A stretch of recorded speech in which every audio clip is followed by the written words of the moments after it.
agradecer muito, né, a possibilidade, né? Esse ano é um ano que estou conseguindo realizar uma coisa que eu sempre desejei. Gente, ao longo aí da nossa trajetória na sociologia econômica, nós sempre tivemos uma relação muito próxima com os colegas, as colegas do NESEF, né? E sempre eu trabalhei com a perspectiva da gente conseguir fazer um projeto que envolvesse mais colegas da sociologia econômica para estudar a Amazônia, né? Eu acho que a sociologia e a sociologia econômica têm uma contribuição importante para a compreensão das dinâmicas socioambientais na Amazônia. E fiquei muito feliz esse ano, eu e o Silvio, a gente participou de uma banca, e dessa banca rolou aí o projeto para o edital FAPESP, né, que a gente está começando a desenvolver sobre financiarização e desmatamento, e queria já convidar todo mundo para 2023, nós vamos ter um encontro do projeto aqui, mas eu estou aqui na França, já falei com a Marie-France, com a Frânio, estou querendo que a gente faça um super encontro em 23, pegando, obviamente, como eixo o projeto, mas ampliando aí para convidar a outros colegas, né, da nossa rede de pesquisa. Então, já se sintam convidados e convidadas, né, para 23, virem aqui ao Maranhão, aproveitando aí que o Silvio está com esse bronzeado maravilhoso, depois de São Luís, desçam para os Lençóis Maranhenses, que o professor Paulo Keller, que é o coordenador da nossa pós, aí desenvolve pesquisas e pode ser um excelente guia. Tá certo? Então, realmente, estou muito feliz também de estar aqui com a Roberta, porque ela vai ver depois, a Roberta Amaral, esse artigo, ele tem um diálogo com a dissertação de mestrado dela, de um outro colega do Rio Grande do Sul, Pedro Friso. Enfim, acho que a sociologia econômica chegou para valer na Amazônia, e um pouco eu vou falar para vocês a apresentação tem um artigo como base, mas, na verdade, são algumas pesquisas e alguns diálogos que eu venho fazendo, né, com alguns colegas aí que tratam com essa questão da governança do desmatamento. Silvio, pode, então, compartilhar a tela? Opa!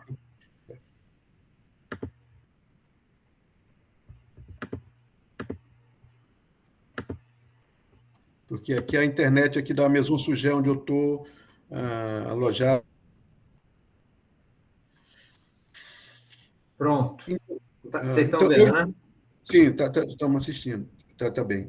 Então, uma das coisas, eu coloquei o título por uma sociologia da governança do desmatamento na Amazônia, porque eu queria, na verdade, conversar sobre a pesquisa que eu fiz e também que a gente pudesse fazer uma conversa sobre projetando para o futuro, né, desse projeto que a gente está aí, com o Silvio, com os colegas, né? Enfim, um pouco essa ideia. Pode passar, Silvio. Então, o que eu vou tratar aqui é um pouco desse material que foi exposto nesse artigo, que saiu no Ambiente e Sociedade, que é um artigo que sintetiza resultados de 3 pesquisas, né? A primeira foi essa, apoiada pelo CNPq, Crítica Socioambiental e Ação Empresarial, estudo da construção da certificação da carne bovina na Amazônia, né? Então, tentamos compreender o desenvolvimento da crítica social, né? Sempre está trabalhando articulado com essa ideia do Boltanski de crítica social e com o conceito de campo do Bourdieu, como que a crítica incide num determinado campo. Então, o primeiro projeto foi esse. O segundo, apoiado pela FAPEMA, foi esse, controle do desmatamento e municipalização da regulação ambiental na Amazônia brasileira, porque aí foi o momento que apareceu esse projeto aí, que vai ser um dos temas centrais, o Município Verde, que se desenvolveu em Paragominas, e aí aquilo foi uma novidade muito grande, né? Todo mundo, quem estuda desmatamento na Amazônia foi para Paragominas, e eu, como tinha uma relação muito forte com Paragominas, porque nos anos... Só autorizar alguém aqui, tá? Ok. Pronto. Desculpa. Nos anos 80, aí ainda não como sociólogo, mas como militante, eu tinha trabalhado na assessoria do Sindicato de Trabalhadores Rurais de Paragominas com um colega, né, esse colega que assina um artigo com a gente, né, William Santos Assis, foi assessor do Sindicato de Trabalhadores Rurais. Conheci Paragominas na época que Paragominas era conhecida como Paragobala, né? O município foi a sede da UDR, União Democrática Ruralista na Amazônia, a líder em casos de trabalho escravo, violência. Então, quando Paragominas se destacou como essa coisa do município verde, eu disse, não, precisamos voltar a Paragominas e aproveitar esse savoir-faire que a gente possuía, do tempo aí, em que Paragominas se destacava como um local, vamos dizer assim, de muito conflito, de muita violência contra camponeses. Então, fiz esse projeto com esse colega da Universidade Federal do Pará. E, por último, esse que é o projeto que a gente está trabalhando agora e que participa o Ulisses Denach, que é um colega do sensoriamento remoto, e a Lídia Elze, né? Eu vou mostrar algumas imagens de satélite aqui, e que é uma parceria que a gente tem investido muito, que está agora também no projeto sobre financiarização. Acho que no mês que vem a gente já vai ter umas primeiras imagens de satélite para analisar a evolução do desmatamento com dados mais atuais. Então, foi um projeto chamado Organização da Cadeia Produtiva da Pecuária do Leite, na microrregião homogênea de Imperatriz, e o desafio de inserção da agricultura familiar. Então, um pouco essas 3 pesquisas e esse artigo que vai servir de base para a exposição hoje. Pode passar, Silvio. Desculpa. Então, a primeira coisa que eu queria chamar a atenção, né, esse é um mapa que foi produzido pelos colegas do IEB, uma organização não governamental com a qual eu participo bastante, desenvolvo muito, já fiz muitos trabalhos de consultoria, e é um mapa que mostra a diversidade de situações da Amazônia, vamos dizer assim, da gestão do território, né, da ocupação do território na Amazônia, né? Então, aí você tem unidade de conservação de uso integral, unidade de conservação de uso sustentável, terras indígenas, assentamentos tradicionais, reservas extrativistas, projetos de assentamentos agroextrativistas. Enfim, o que eu queria chamar a atenção com esse mapa é para dizer que a questão da governança do desmatamento na Amazônia não tem solução mágica, né? Quer dizer, não tem um pacote tecnológico, não tem uma medida que vá resolver de uma vez por todas. Por quê? Porque existe uma complexidade institucional e socioeconômica que é gigantesca, né? Então, vou falar dessas pesquisas que eu tenho feito, por exemplo, que ocorrem mais na Amazônia Oriental. A Roberta fez, utilizando a mesma perspectiva teórica, e o Pedro Friso também, para a Amazônia Ocidental, para o sul do Amazonas, são coisas completamente diferentes. E eu coordenei um estudo no IEB, foi na BR-163, acordos entre florestas e manejo florestal comunitário com empresas, também é uma coisa completamente diferente. Então, eu acho por isso que é tão importante a sociologia econômica, porque para dar conta de uma situação tão complexa e tão diversificada, você precisa de uma sociologia muito fina e de um instrumental sociológico que seja capaz de dar conta da interação, da dinâmica entre atores sociais tão diversos e arranjos institucionais também tão complexos como o que existe, por exemplo, quando você quer fazer, por exemplo, uma exploração florestal, numa concessão, numa floresta pública, ou quando você quer fazer a exploração de produtos florestais não madeireiro, numa reserva extrativista, etc. Pode passar, senhor. Então, esse estudo ele tem duas singularidades importantes que estão ligadas ao contexto espaço-temporal. Então, as pesquisas que eu tenho com esses colegas que a gente tem realizado, elas são feitas numa região que a gente chama de fronteira consolidada. Por que fronteira consolidada? Porque essa região que eu trabalho, na Amazônia Oriental, é uma região que foi ocupada nos anos 50, tá certo? Com a abertura da Belém-Brasília e a chegada de imigrantes do Nordeste e da região Sudeste. Junto com esses migrantes camponeses também chegaram a empresa madeireira, a empresa agropecuária, etc. Então, o conflito fundiário, o conflito social teve mais forte nessa região nos anos 60, nos anos 70 e nos anos 80. Hoje, ela é uma região que esse conceito de fronteira consolidada é um conceito tirado de um estudo do Amazon, em que eles trabalham com o conceito de fronteira consolidada, fronteira em transição e fronteira aberta. Tá? Então, eu vou tentar sociologizar esse conceito, né? Utilizando, eu trabalho com o Boltanski, com a sociologia dos regimes de ação, e o Boltanski diz o seguinte: quando você tem uma disputa, um conflito, em que você tem atores, vamos dizer assim, equivalentes, ou seja, o conflito ele está regulado, ele está normatizado, você sabe quem participa do conflito, qual é o objeto do conflito, etc., ele chama isso de um regime de disputa em justiça. Tá? Então, são situações de conflito nas quais existe equivalência dos atores que participam da disputa.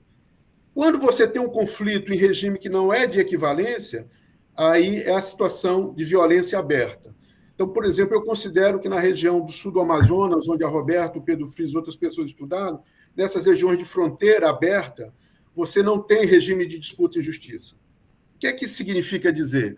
Por exemplo, no estado onde eu estou estudando, se há um conflito dentro do assentamento por alguém tirando madeira ilegal, os assentados vão até o INCRA, vão até o IBAMA, acionam a justiça e isso se regula. Nessas regiões do sul do Amazonas, essa presença do Estado é muito fraca. Por exemplo, tem um assentamento onde a irmã Dorothy foi assassinada em Anapu, e que uma vez organizando um seminário com o IEB, um representante do Serviço Florestal Brasileiro, vejam, do Estado brasileiro, ele disse que ele foi retirado do projeto de assentamento por madeireiros e grileiros de terra, porque eles não aceitavam o manejo florestal comunitário no assentamento. Então, quer dizer, o Estado não existe, é uma situação de violência aberta, não existe simetria, a disputa não é feita em justiça. Tá? Então, só para chamar a atenção, vamos dizer assim, que como é diverso na Amazônia. A Amazônia que eu estou trabalhando é uma região que a fronteira se consolidou, que tem instituições, obviamente que tem violência ainda, mas você tem mecanismos, vamos dizer assim, para resolver a violência. Nas situações em que, como lá em Anapu, no sul do Amazonas, etc., você tem uma situação que é uma situação que não é de um regime de disputa e justiça, é um regime de violência. Então, eu acho que essa é uma primeira questão importante. Silvio, pode passar? Só rapidinho. Ele deu uma puladinha. Isso. Então, aí são os dois. Então, isso é a Amazônia Oriental. O primeiro círculo, lá em cima, é a região de Paragominas, a microrregião de Paragominas, onde um dos projetos que eu coordenei, a pesquisa que a gente realizou, e que a gente vai voltar agora nesse projeto com o Silvio, porque Paragominas é uma região importante da expansão da soja no estado do Pará agora, e é a região, vamos dizer assim, eu gosto sempre de dizer, que tem a elite agrária mais cosmopolita da Amazônia. Né? Por isso que eu acho que também aqui seria importante um diálogo com a sociologia das elites. E o círculo um pouco abaixo é na microrregião de Imperatriz, que é onde eu faço o estudo sobre os assentamentos de reforma agrária e como que é feito o controle do desmatamento nos assentamentos. Pode passar, Silvio? Então, essa característica, né, que eu falei do contexto espacial, de fronteira, essa oposição entre fronteira aberta e fronteira consolidada, ela deve ser ressaltada, pois eu acredito que ela diferencia fortemente o nosso estudo do realizado em outras situações, nas quais as tentativas de governança do desmatamento se desenvolvem em situações de disputa sem equivalência, ou seja, em contexto marcado pela ameaça ou pelo uso efetivo de violência física contra o subalterno. Esse é o caso dos estudos desenvolvidos por Roberta Amaral, a dissertação de mestrado dela na UFSCar, está aí o título, e por Pedro Friso, que fez também uma dissertação de mestrado, também utilizando FLIGS em campos de ação estratégica, também lá no sul do Amazonas, né, na Federal do Rio Grande do Sul, orientado pelo Paulo Nieder. O trabalho do Friso ganhou o prêmio de melhor dissertação de sociologia rural pela SOBER 2 anos atrás. Pode passar. E só para chamar a atenção, né, aquilo que eu estava falando, né, quer dizer, durante algum tempo eu coordenei, o Serviço Florestal Brasileiro contratou o IEB para fazer uma análise de relações entre empresas e comunidades, né, projetos de exploração florestal madeireiro e não madeireiro, na região da BR-163, na região da Transamazônica, e esse é o estudo que a gente produziu para o Serviço Florestal, e lá mostra, vamos dizer assim, essa situação que eu falo, que essa circunstância de quando você tem a governança, os problemas da governança numa situação de uma fronteira não consolidada. Pode passar.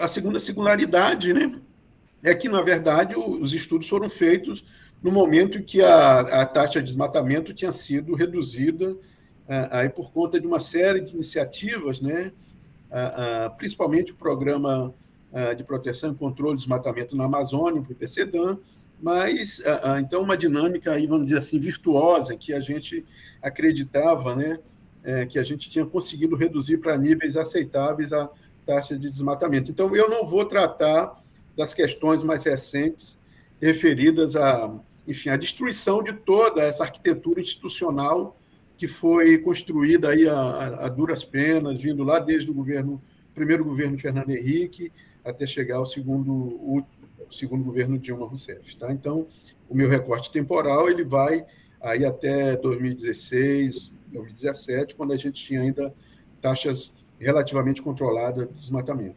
Pode passar, Silvio. Então, o referencial de análise. Então, eu trabalho com o conceito de governança, né, que é esse conceito aí trabalhado por uma ciência política ou sociologia política de inspiração francesa, né, que trabalha a ideia de governança nos novos padrões da ação pública, que basicamente é o seguinte, quer dizer, eles se dão conta do fim daquela época em que o Estado todo-poderoso, os mecanismos de comando e controle eram suficientes para dar conta das questões, né?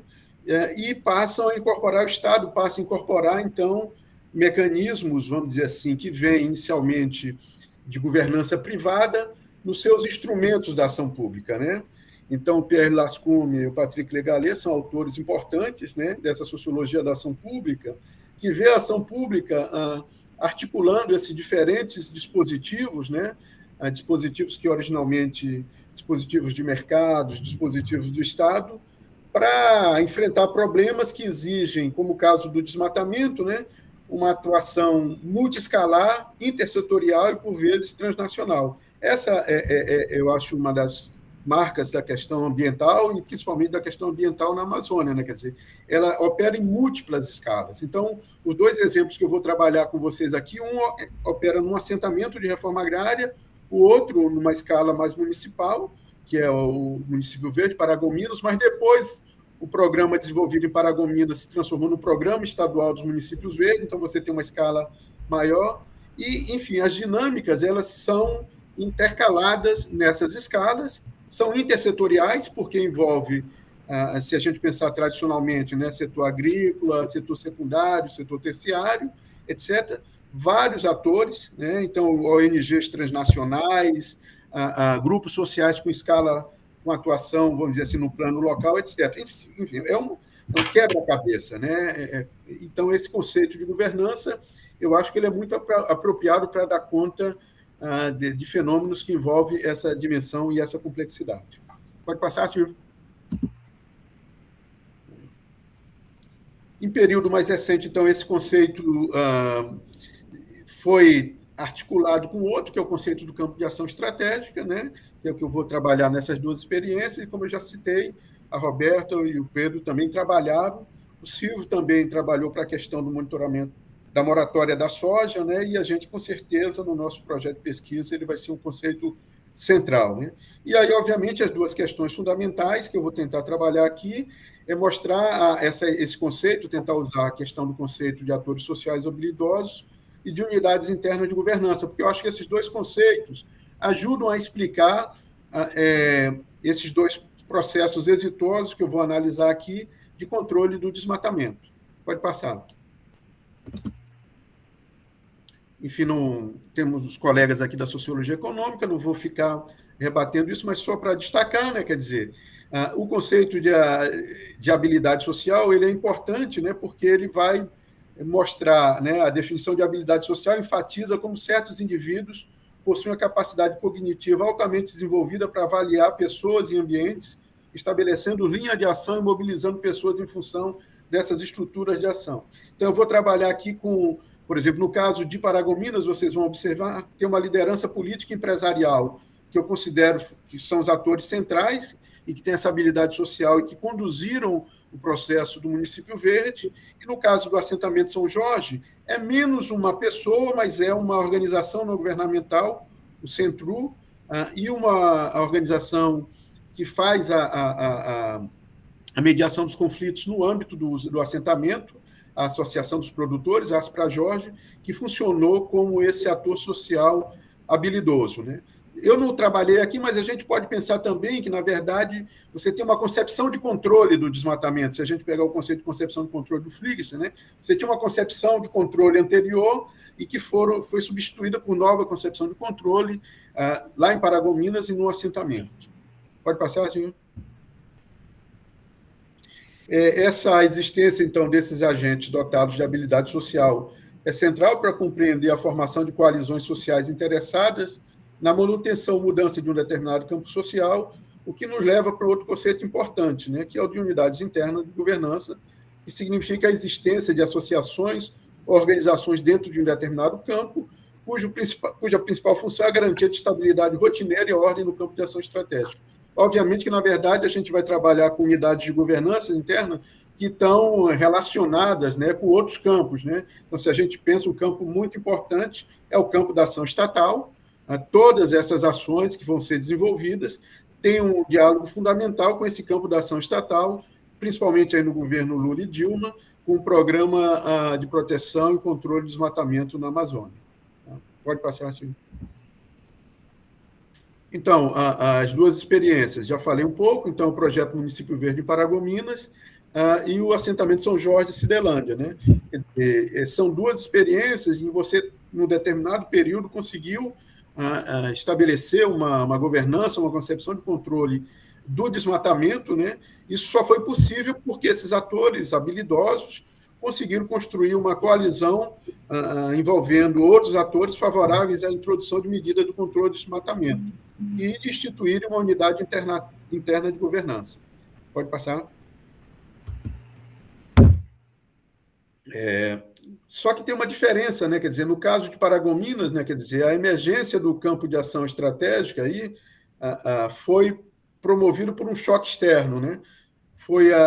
Foram duas operações Arco do Fogo e a colocação do município de Paragominas na lista suja do desmatamento. Então, na verdade, ali os atores se articularam para responder a esse desafio e uma situação que bloqueava a continuação da atividade econômica do município, a atividade econômica tradicional. Então, no caso do assentamento São Jorge, é menos uma mudança, e eu tento explicar como, porque o assentamento São Jorge é um dos poucos assentamentos na Amazônia Oriental que você tem área de reserva legal coletiva, que você tem políticas de recuperação de áreas florestais degradadas, de matas ciliares, enfim, é um assentamento, é um oásis, eu gosto de dizer, no universo de desmatamento descontrolado na maior parte dos assentamentos. Então, lá é um pouco para estudar como que se conseguiu manter a estabilidade de uma concepção de controle do desmatamento. Pode passar. Então, Paragominas, né? Então, rapidamente, um pouco do contexto, né?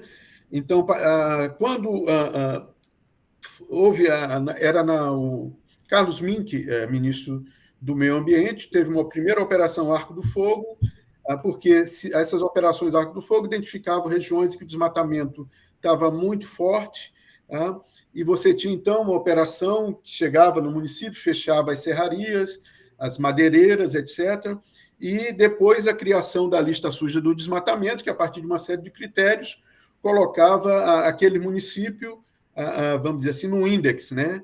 Ele passava a ficar sem acesso principalmente ao crédito público, né? Então, aí Banco da Amazônia, principalmente, Banco do Brasil, para as atividades econômicas, né?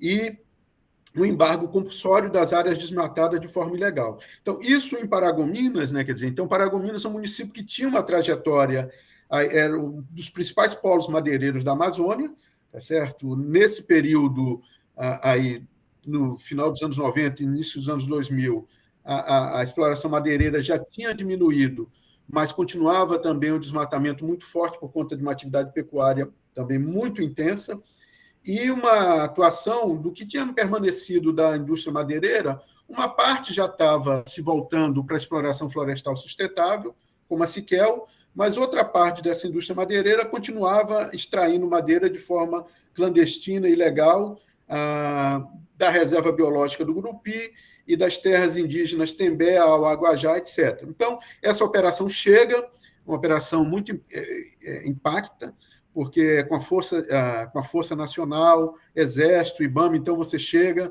provoca um impacto na cidade, e logo depois a lista surge de desmatamento, com toda uma repercussão negativa. Qual é a singularidade? Pode passar, assim. A questão é a seguinte: Paragominas, desde o final dos anos 90, passou a ter, politicamente, ser dirigido, vamos dizer, por um grupo de empresários e políticos que começaram a investir no processo de modernização ecológica, né?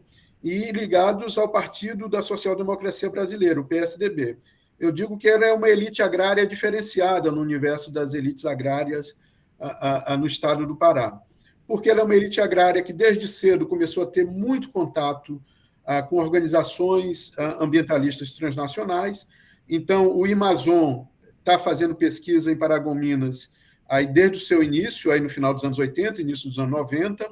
A The Nature Conservancy também está lá em Paragominas, a Embrapa estará em Paragominas. Então, você tem um conjunto de atores que estão desde cedo e com uma série de iniciativas muito interessantes de tentar desenvolver exploração florestal sustentável, boas práticas agropecuárias, né? Então, e numa política, vamos dizer assim, de aproximação com essas elites agrárias, né? Então, esse é um dos aspectos que ajuda também a compreender a singularidade de Paragominas, né? Quer dizer, quando eles enfrentam esse problema, você tem, primeiro, um partido político, uma elite política e econômica que está bem consolidada. Eles, durante 6 administrações, o PSDB dirigiu a prefeitura de Paragominas, só recentemente perdeu. Então, eles tinham a legitimidade política, não nesse artigo, em outro eu mostro os resultados eleitorais, praticamente não tinha oposição. E, segundo, tinha a liderança do Sindicato dos Produtores Rurais e também do Sindicato da Indústria Florestal. Então, você tinha uma elite bastante coesa que adotou, né, quer dizer, em 28 de fevereiro de 2008, eu entrevistei o Adnan Demarque, que é um dos prefeitos. Ele foi prefeito durante 2 mandatos, depois foi secretário estadual do governo do estado do Pará, um dos responsáveis pelo Programa Estadual dos Municípios Verdes, né? Então, quer dizer, essa liderança resolveu enfrentar o problema da exploração econômica irregular, clandestina, de terras indígenas, tá certo? O desmatamento feito sem licenciamento ambiental, etc. Então, esse é um primeiro aspecto que eu queria chamar a atenção, né? Então, 28 de fevereiro de 2008, foi lançado um pacto pelo controle do desmatamento no município. Pode passar, assim. Então, isso aí é um mapa produzido pela nossa equipe de sensoriamento remoto, né? Em 3 momentos, né? 2000, 2010, 2017, que mostra a evolução do desmatamento em Paragominas. No artigo, vocês vão ver, há uma redução da taxa de desmatamento a partir de 2008, 2009, 2010. O indicador de 2010 já pega. Pode passar. Então, no caso, a classe de uso chamada vegetação densa, né, teve uma forte redução entre 2000 e 2010, perdendo cerca de 154 mil hectares. Quando você tem um programa Município Verde, a redução passa para ser 8,8 mil hectares. Então, quer dizer, baixou muito, né? A área agrícola também teve um comportamento semelhante, com forte incremento no 2000 e 2010, 142 mil hectares, e redução no período seguinte, 5 mil hectares.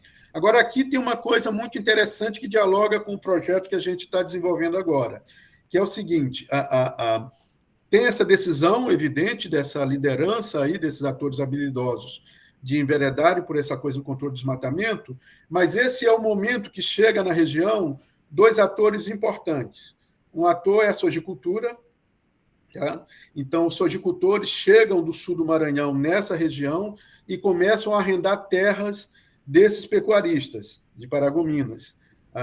E começam Então, esses pecuaristas que tinham vastas áreas de terras degradadas, com uma pecuária extensiva, eles estão com problema de financiamento, vamos lembrar, né, porque fechou a torneira do crédito agrícola. Então, o que é que eles fazem? As áreas já desmatadas, que eles podiam, então, eles arrendam para os sojicultores, tá? Então, eles se capitalizam, e na parte, vamos dizer assim, da pecuária, eles passam a pegar esse recurso do arrendamento para investir na intensificação da atividade pecuária. Então, nesse programa de boas práticas animais, enfim, uma série de iniciativas, recuperação de áreas degradadas, etc. Também vão ser ajudados, porque nesse momento chega nessa região a Suzano Papel e Celulose. Tá? A Suzano tem uma super fábrica de produção de papel e celulose Imperatriz, que é aí pertinho, tá? E a Suzano também arrenda terras desses pecuaristas. Então, eu entrevistei vários pecuaristas que arrendaram terras ou para soja ou para silvicultura. E no caso, vamos dizer assim, do arrendamento para a Suzano, ainda era mais interessante, porque a Suzano ajudava a recomposição, vamos dizer assim, da área de reserva legal que obrigatoriamente esses pecuaristas teriam que recuperar. Então, vocês vejam, não basta só, vamos dizer assim, você ter uma elite agrária que de repente tem, mas também tem uma série de circunstâncias que vão ajudar a que esses, vamos dizer assim, essa elite... Há um processo de reconversão, né? Então, dialogando aí com nossos colegas da Sociologia das Elites, há um processo de reconversão de uma elite agrária que é extremamente escolarizada. Então, a maior parte dos que eu entrevistei fez Exalc, fez Viçosa, né, curso de Ciências Agrárias, tem um elevado nível de escolaridade, tem um diálogo há muito tempo com essas organizações ambientalistas, TNC e Amazon, que vão participar do projeto junto com eles, tá? E também estão economicamente fortalecidos por conta da possibilidade de arrendar parte das suas terras para soja e para silvicultura. Então, como mostram os estudos semelhantes, né, após o processo de mobilização do município verde, houve uma estabilização na redução das áreas de floresta no município, apesar do incremento da área de soja, que tem ocorrido principalmente via conversão de área de pastagem. Soja e também de eucalipto, também de produção florestal aí nessa região. Pode passar, Felipe.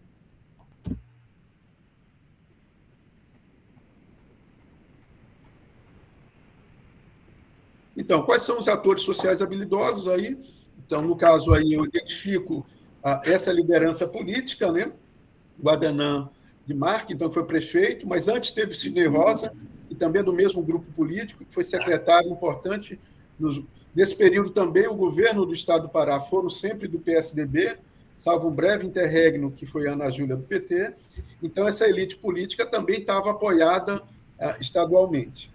E, do ponto de vista do município, o Sindicato de Produtores Rurais, que é a principal organização corporativa de representação econômica, que é o Mauro Lúcio. Se vocês pegarem as matérias no Globo Rural, etc., sempre vai aparecer depoimento do Mauro Lúcio e do Adnan, que são realmente as principais lideranças e que conseguem conduzir, porque houveram resistências, hein, gente? Uma parte dos empresários ligados à exploração florestal irregular, numa operação Arco do Fogo, mobiliza a peãozada, né, e cercam, tocam fogo nos carros do IBAMA, cercam os funcionários do IBAMA no hotel. Enfim, foi um momento muito tenso, mas aí eles articulam uma reunião com todas as entidades empresariais, soltam uma nota de desagravo, né, e vão para cima e conseguem, vamos dizer assim, enfrentar essa facção, vamos dizer assim, da elite florestal do município. Tá? Outro papel muito importante, eu cito aí, então, que vão dar... Tem um savoir-faire aí, uma expertise técnica, o controle do desmatamento, que vai ser oferecido por essas duas grandes organizações governamentais, uma de pesquisa, o Amazon, e uma outra ambientalista, a TNC, que vão estar junto. Quando você chega no Sindicato de Produtores Rurais de Paragominas, tem uma salinha, que é uma sala da TNC, onde eles dão todo o suporte para o monitoramento do desmatamento e a recuperação ambiental das áreas de fazenda aí, dos empresários, dos pecuaristas. E o Amazon é a principal ONG de suporte à atividade florestal em padrões sustentáveis, na exploração de impacto reduzido na Amazônia. Pode passar, senhor.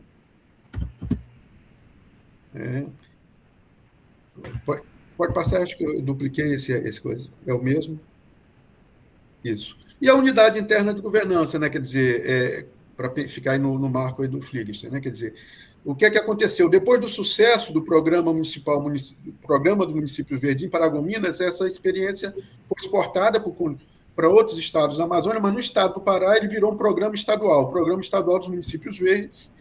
E esse programa, vamos dizer assim, ele criou uma série de indicadores de desmatamento, de propriedades com cadastro ambiental rural, que, a partir desses indicadores, o município, vamos dizer assim, recebia ou não ICMS verde, era considerado, vamos dizer assim, estando em dívida com o Estado na questão ambiental, tá certo? Então, eu digo que existiam duas unidades internas de governança. Uma primeira, que é um conselho, o Observa Ambiental de Paragominas, que é uma instituição que foi criada pela prefeitura em parceria com as ONGs, e que envolvia aí também os atores municipais, mas, ao mesmo tempo, você tinha um monitoramento do Programa Estadual dos Municípios Verdes, que a cada mês ele soltava um boletim mostrando os indicadores, principalmente o indicador mais importante era o indicador do sucesso, por exemplo, no cadastro ambiental rural. Paragominas, para vocês terem uma ideia, chegou a ter 97%, até o último momento que eu tinha consultado, 97% dos estabelecimentos agropecuários, ou dos imóveis agropecuários, no cadastro ambiental rural. Né? E grande parte desses imóveis já passando por um processo de recuperação florestal. Né? Identificava, vamos dizer assim, o déficit em termos de área legal, enfim, os problemas ambientais existentes, e você tinha um programa de recuperação ambiental dessas propriedades. Então, funcionava, você tinha um processo muito virtuoso nesse processo. Pode passar, senhor. O segundo exemplo é a questão do desmatamento, de assentamento de reforma agrária. Num determinado momento, começaram a surgir várias críticas ao processo de desmatamento. Um dos efeitos positivos do Programa de Controle de Desmatamento na Amazônia foi também o PRODES, né? Quer dizer, todo esse mecanismo de sensoriamento remoto que permitiu identificar com riqueza de detalhes onde é que estava ocorrendo o desmatamento. Então, num determinado, se observou que os grandes desmatamentos tinham diminuído, que a estratégia, por exemplo, da exploração florestal irregular ou da pecuária era fazer desmatamentos menores para não serem identificados, e nesse momento também se identificou, passou a se verificar por um levantamento que havia muito desmatamento em assentamentos de reforma agrária, principalmente nos assentamentos de tipo tradicional. Pode passar, senhor. Então, um trabalho importante desse momento é esse feito pelo pessoal do Instituto de Pesquisa da Amazônia, do IPAM, a Ania Aleccar, a equipe dela, que identifica, né, e tenta mapear as causas, né, os motivos pelos quais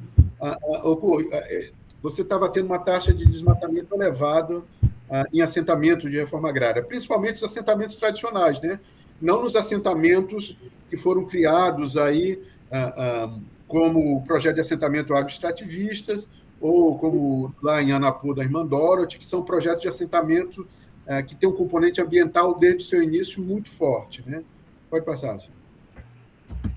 Mas nessa região onde eu pesquiso, na Amazônia Oriental, são assentamentos que foram criados, são assentamentos tradicionais. Né? Então, e esse assentamento que eu fui estudar, por que eu escolhi esse assentamento? Porque ele era, vamos dizer assim, para dizer uma coisa que o Roberto Grum sempre falava, Marcelo, procura uma coisa contra-intuitiva. Eu disse assim, eu vou procurar um assentamento que esteja fugindo dessa dinâmica de desmatamento elevado, que era o São Jorge. Eu conhecia esse assentamento porque eu conhecia o grupo que participou da ocupação da terra, tá certo? Nos anos 90, Então, eu conheci o pessoal quando eram sem terra, então eu tinha uma relação de parceria muito grande com ele, e eu sabia que você tinha uma área de reserva legal, que é todo investimento em práticas de conservação ambiental. Então, eu disse assim, vou utilizar esse insight, né, pegar um exemplo contra-intuitivo, que vai no sentido inverso do que está ocorrendo, né, para tentar mostrar, lançar uma luz de que, em circunstância, num assentamento, você pode ter uma boa governança do desmatamento. Então, esse assentamento, então, ele surgiu em 1990, né, uma ocupação de terra. Nesse período era um período, vamos dizer assim, que a fronteira ainda estava em disputa, né?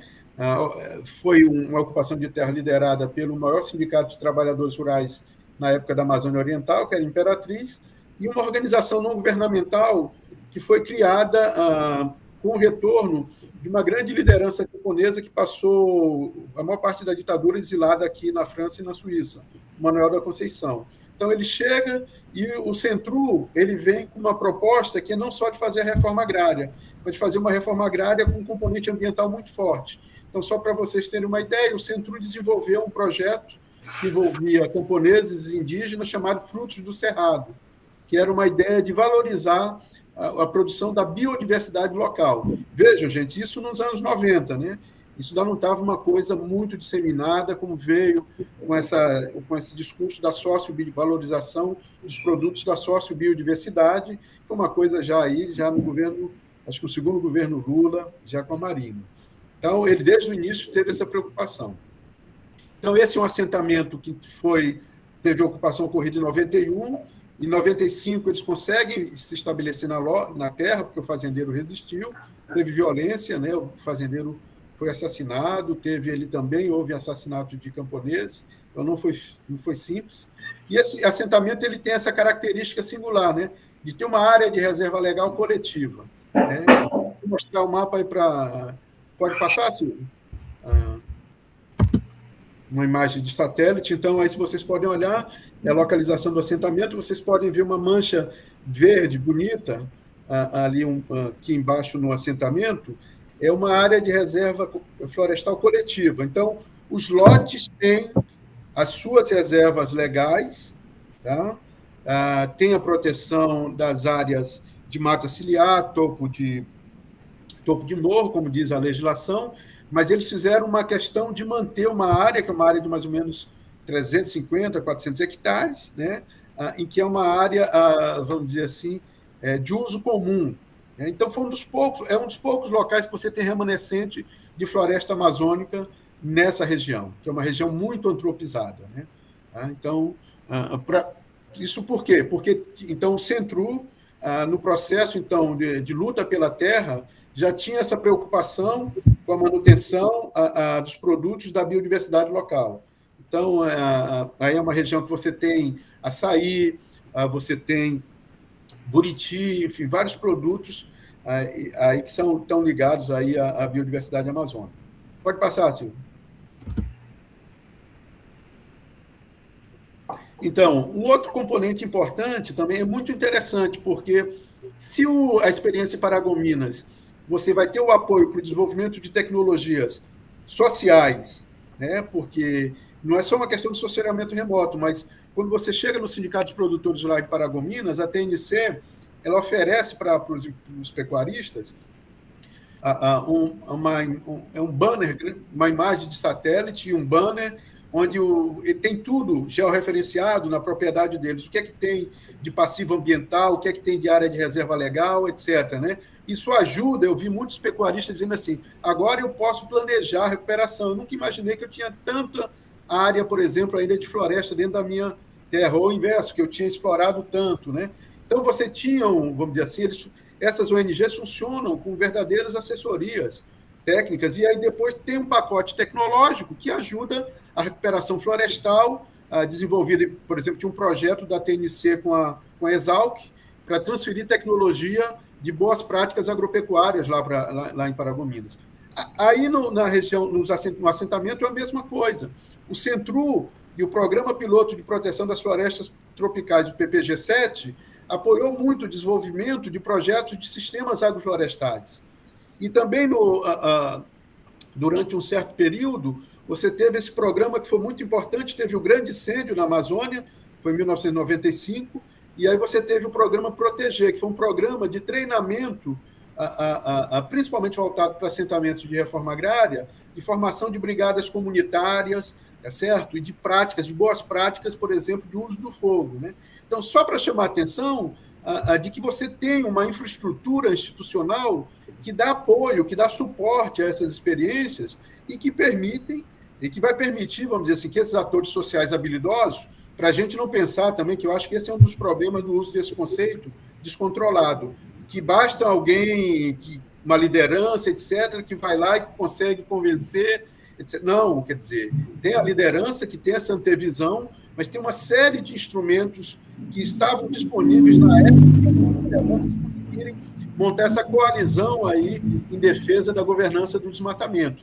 Então, no caso lá do assentamento, o projeto Frutos do Cerrado, o programa piloto de proteção das florestas tropicais, hoje o PP Ecos, que é daquele Instituto Sociedade de Proteção e Natureza. Então, nós temos um projeto de extensão com eles, a UFMA e a Embrapa, em que você tem o desenvolvimento de sistemas agroflorestais, para fazer com que são lotes de 50 hectares, para que, pela legislação, eles só podem utilizar 25 hectares, né? Então, mas se você dá a tecnologia, você pode explorar a área de reserva legal do lote a partir, vamos dizer assim, de manejo florestal, você pode fazer um sistema agroflorestal, etc. Então, só para chamar a atenção de que existe um apoio importante. Pode passar. Pode passar. Ficou duplicado aí. Então, aí é a mesma coisa, né? Quer dizer, o Ulisses, né, os colegas do sensoriamento remoto, a gente pegou 4 momentos, né, da evolução do uso do solo no assentamento. A primeira em 90, antes de ser assentamento, quando era uma fazenda, então era uma fazenda de agropecuária, então tinha uma área muito desmatada.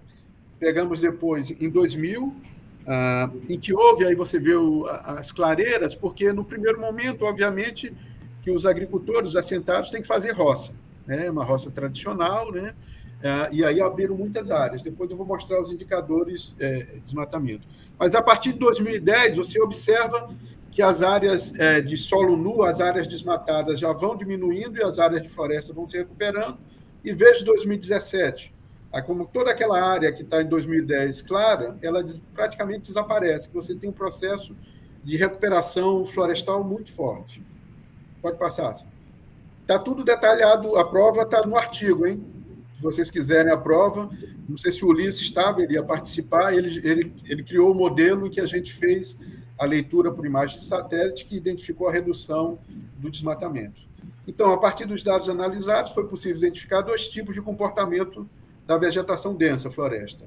Ela diminuiu de 90 a 2000, passando de 20,45% para 12%, foi o momento, então, aí das roças, mas voltou a crescer a partir desse momento, alcançando 23% em 2010 e 27% em 2017. A explicação, então, é essa. No primeiro momento teve as roças e depois teve a recuperação. E vale dizer, pessoal, que esse assentamento é hoje uma das referências na produção de leite na região. Então, são camponeses que têm uma pecuária familiar muito importante. Então, existe uma pressão também para o estabelecimento de pastagem, porque eles precisam garantir a sua reprodução econômica. Mas eles têm conseguido fazer, e esse é um pouco o nosso projeto de extensão, tentar ajudá-los a fazer a atividade pecuária familiar sem implicar na abertura de novas áreas de floresta. Pode passar, sim. Estou chegando no final. Então, no caso do assentamento de São Jorge, né, o processo de construção das regras de ocupação e uso do solo possui suas raízes no movimento de ocupação da área, que foi organizado pelo Sindicato de Trabalhadores Rurais de Imperatriz e pelo Centru, o que incluía a formação de grupos de produção de base compostos por famílias que se reuniam para discutir e planejar a produção agrícola de acordo com suas aptidões produtivas, mas também considerando a dimensão ambiental. E, no plano mais geral, a estabilização das regras de ocupação e uso do solo foi garantido logo depois pela organização, né, das Prajorge, que vai ser a unidade interna de governança. Pode passar, Silvio. Contudo, apesar do apoio majoritário, né, dos assentados, né, a manutenção da área de reserva florestal coletiva, em alguns casos, não basta o acordo estabelecido internamente entre os assentados, pois como existe uma forte rotatividade de pessoas no assentamento, esse é um problema dos assentamentos na Amazônia.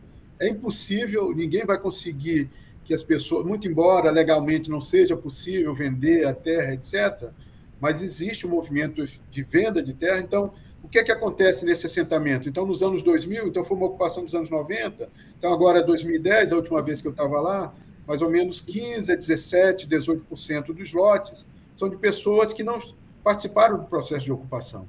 Então, essas pessoas, vamos dizer assim, às vezes querem quebrar o que o Sardão, um antropólogo que eu gosto muito, Oliveira de Sardão, chama as normas práticas de governança. E aí querem entrar na área de reserva coletiva para fazer uma roça, fazem um fogo segundo práticas que não são as práticas que já estão, vamos dizer assim, incorporadas no hábitos daqueles mais antigos, né? E aí o fogo sai do controle, pega, então, na área de reserva legal dos outros, etc. Então, tem problemas. Então, nesse momento, não basta só a unidade interna de governança, né? Então, por isso que essa ideia que está no Fliegster, né? Que ele fala da boneca russa, né? Quer dizer, a unidade interna de governança é um campo, mas tem um campo estatal, tem um campo econômico, tem um campo ambiental, etc. Aí, nessas horas, quando tem um problema mais, vamos dizer assim, que a autoridade da Asprajorge é colocada em questão, aí eles acionam o IBAMA, o INCRA, por isso da importância do INCRA e do IBAMA como instituições para o controle do desmatamento na Amazônia, né? Porque senão não basta somente, isso eu acho que a Roberta pode falar, no caso lá do sul do Amazonas, tá certo? Da importância desses órgãos para você tentar fazer o controle do desmatamento. Pode passar, Silvio? Estou terminando, gente. Então, a Asprajorge foi fundada, ela funciona como unidade interna de governança, formada pelos assentados que participaram da luta pela terra. A legitimidade da Asprajorge ela é fundada nessa demonstração da capacidade que ela mostrou ao longo do tempo para lidar de forma satisfatória com as demandas cotidianas dos assentados, bem como para lidar com a resolução dos conflitos existentes. Pode passar, Silvio?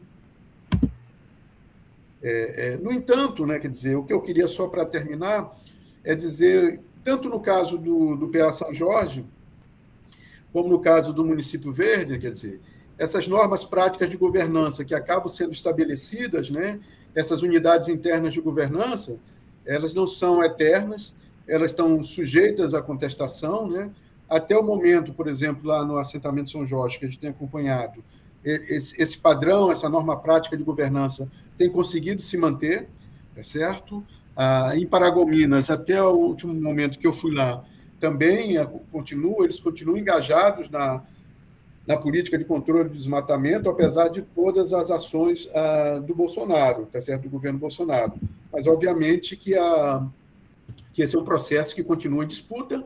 E uma coisa importante que eu queria só para fechar é dizer o seguinte: o que eu quero demonstrar é assim, como que a gente pode, eu acho, quer dizer, que a nossa contribuição para esse debate na Amazônia, né? Quer dizer, trazer esses conceitos, essa boa sociologia, fazer trabalhos de qualidade, investir. Eu acho que se você cruza os dados de sensoriamento remoto com dados de pesquisa de campo, se você utiliza uma sociologia de boa qualidade, como essa sociologia dos campos de ação estratégica, etc., eu acho que a gente pode dar uma contribuição grande para pensar a governança do desmatamento da Amazônia, longe dessas fórmulas fáceis, né, que as pessoas ficam aí verbalizando sobre como se da noite para o dia fosse possível enfrentar uma situação, uma questão tão complexa como essa do desmatamento na Amazônia. É um pouco isso, e aí eu queria conversar, estou aberto aí para a gente conversar. Obrigado, Marcelo. Nossa, excelente a sua apresentação, e eu fico inspirado pela ideia de avançar com estudos desse tipo, Amazônia fora, sabe? Acho que é isso mesmo que a gente precisa fazer. A nossa contribuição pode ser muito significativa, né, para pensar essa região aí no contexto brasileiro e mundial. Então, excelente. Obrigado pela apresentação, Marcelo. Alguém tem... Vamos para o debate, então. Questões, observações? Abra a palavra. Roberta, manda ver. Bom, só para complementar também, professor Marcelo, que eu estou muito feliz da gente poder voltar a discutir esses temas aqui juntos depois de tanto tempo, né, da minha dissertação. E me veio um filme assim na cabeça, né, de várias inquietações que eu tinha na época da minha dissertação, e também com as situações mais conjunturais e atuais que eu estou vivendo na prática do meu trabalho, né. E aí eu queria, assim, de alguma forma, esse conceito das unidades internas de governança, na época da minha dissertação, era o que mais me...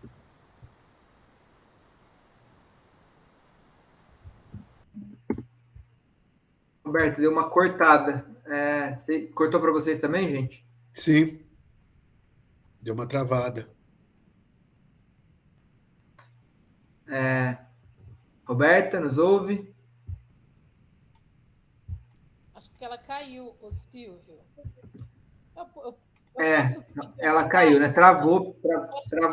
Oi? Enquanto ela está talvez voltando? Pode. O Paulo também está inscrito. Por favor, Paulo, perdão, não tinha visto.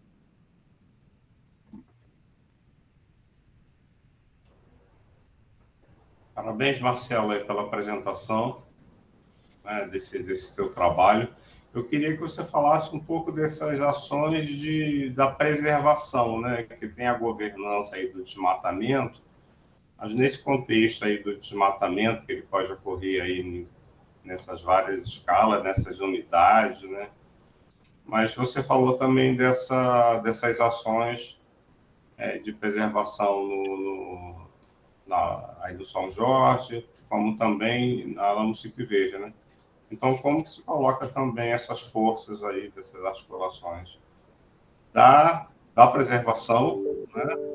Esse contexto, e então, por que você tem forças aí, né? Da preservação, em prol do desmatamento? Essa governança também tem essas ações que são aí opostas, né? Roberta voltou, Silvio. Acho que, Marcelo, você prefere que faça várias perguntas ou... Sim, várias. Tá. Roberta, você caiu. Se você quiser começar de novo ou retomar a sua questão. Vocês me ouvem agora? Sim. Eu troquei de lugar aqui, porque na Selva de Pedra, aqui em São Paulo, quando chove, a internet fica ruim. Não, eu dizia que, de uma certa forma, professor Marcelo, na época que eu fazia a minha dissertação, a questão das unidades internas de governança me intrigava muito, assim, né? Porque eu trabalhava num contexto de 4 municípios diferentes, onde em cada município existia uma forma de organização e de poder tocar atividades práticas e ações em vários temas, né? Em relação a... Trabalhava na época em Manicoré, em Lábrea, em Boca do Acre e o Maitá. E a gente trabalhava no sentido de fazer ações para o desenvolvimento sustentável ali, né? Só que o meu objeto de estudo foi Lábrea, né? Justamente porque houve uma configuração diferente dessa estrutura, de como é que os atores se coordenavam para levar adiante essas ações, que tinha a ver com o PPCDAN, com a estratégia de montar vários grupos de trabalho a partir da lista do desmatamento, enfim. Então, eu ficava muito intrigada em comparar as várias formas e por que um lugar avançava mais as ações e outros não, etc. Enfim, eu acho que isso é uma coisa que daria para avançar, mas como a gente tem o tempo curto, da sua fala agora, o que mais me intrigou e que eu queria que talvez você comentasse, talvez o Silvio também, que estudou isso também no trabalho dele, essa questão das elites, né? E mesmo esse diálogo com as fronteiras consolidadas e as fronteiras abertas. Quais são as condições? A minha reflexão aqui na sua fala foi pensar as condições de capitalização dessas elites nos diferentes lugares, né? Então, fazendo um pouco essa diferença, essa comparação entre Paragominas e o sul do Amazonas, né? E eu fiquei aqui imaginando quem seriam essas elites ali no sul do Amazonas, né? Quem que seriam as pessoas que estão se capitalizando ali, né? E como é que a gente consegue configurar um cenário futuro ali para aquela região? nessa tentativa de previsão, assim, né? E aí eu fico refletindo sobre a sua fala, também no que tem valor enquanto capital, né? Você falou da reconversão de uma elite agrária extremamente escolarizada, ali em Paragominas. E aí eu fico pensando tanto nessa questão do capital cultural, na tecnologia também como um capital, e aí me vem uma questão mais recente dessa separação entre a questão agrária e fundiária. Porque se, por um lado, se a gente pensa em questão de terra ou em questão de recursos, isso é uma reflexão que vem muito da minha prática, porque eu trabalho muito com regularização fundiária. E aí, quando a gente vê, por exemplo, as normativas de reforma agrária, né, se enfraquecendo, a reforma agrária inexistente, uma política de regularização fundiária avançando, como se o documento da terra fosse suficiente, né, para você suprir alguma desigualdade ou dar condições de suprir essa desigualdade de poder, eu acho que aí também reside um pouco essa diferença que a gente pode fazer enquanto capitalização. E aí a gente vê também um movimento muito forte, inclusive no Pará, com essa questão do CAR. A gente sabe que regularização ambiental e regularização fundiária são coisas diferentes. Quando você tem um documento do CAR, você não tem o documento da terra. Mas ainda assim, hoje em dia o que a gente vê são processos de apropriação de extensas áreas, né, de floresta, por meios de comercialização de carbono, né? Então, no norte do Pará, eu já conversei com várias pessoas que estão ribeirinhos, né? Inclusive o CNS fez uma denúncia de empresas que estão comercializando carbono em áreas que não são legalmente proprietárias. E aí eu sinto, eu não sei, assim, eu estou refletindo aqui, queria ouvir um pouco, eu sinto que essa separação entre uma coisa e outra, a questão agrária, né, a questão fundiária e ambiental, enfraquece um pouco esse estatuto da reforma agrária no sentido de distribuição de capital, né? Então, o que tem valor como capital, né, essa forma de capitalização, né? E aí, quando você separa a terra dos recursos, né, você fala de regulação fundiária por um lado, regularização ambiental por outro, aí você dá condições de se capitalizar em cima dos recursos, independente da questão da terra. E isso acaba sendo também uma forma de desigualdade entre os atores que incidem, né, nessas áreas. E aí tem a questão da tecnologia também, né, como uma forma de capital, enfim, eu não sei como colocar, mas... E aí eu fico refletindo muito sobre a questão da bioeconomia também, né? Como é que a bioeconomia, como uma categoria que vem chegando também bem forte, assim, como é que isso acaba incidindo também nessas desigualdades de reconversão de capital, de capitalização das elites, né? E um movimento muito forte que eu estou observando agora lá no sul do Amazonas é a criação da Macro, que é como se fosse uma Matopiba, né? Só que ali na região do sul do Amazonas. Não sei nem se poderia fazer essa comparação, assim, porque uma Matopiba... eu não tenho tanto, não acompanho muito a questão, mas basicamente está acontecendo uma revolução ali, inclusive de distribuição de terras, de novos atores chegando para poder implementar projetos, né, vinculados a esse conceito da bioeconomia. Enfim, são várias reflexões. Como chama a região? Você falou a Macro? É a Macro, é a região da tríplice fronteira do Amazonas, Acre e Rondônia. E o Maitá é o ponto-chave, né, que é a fronteira ali de toda essa... Mas é bioeconomia, não é soja, nada. Não, a bioeconomia é a bandeira que o governo do Amazonas está... Inclusive, a maior parte dos processos, a reorganização administrativa do estado do Amazonas, a partir inclusive desse conceito da bioeconomia, tem colocado a SEDECT, que é a Secretaria de Ciência e Tecnologia do Amazonas, como o principal ator, assim, a SEMA, por exemplo, a de meio ambiente, meio que vai no... Eu estou falando isso porque se a gente for pensar 10, 15 anos atrás, eu lembro que existia eu trabalhava lá, comecei a trabalhar lá na época, a SEMA liderava muitos processos, né, que era a Secretaria de Desenvolvimento Sustentável, né, e tinha uma estrutura muito grande, na época era até o Virgílio Viana, acho que o professor Marcelo deve ter acompanhado isso.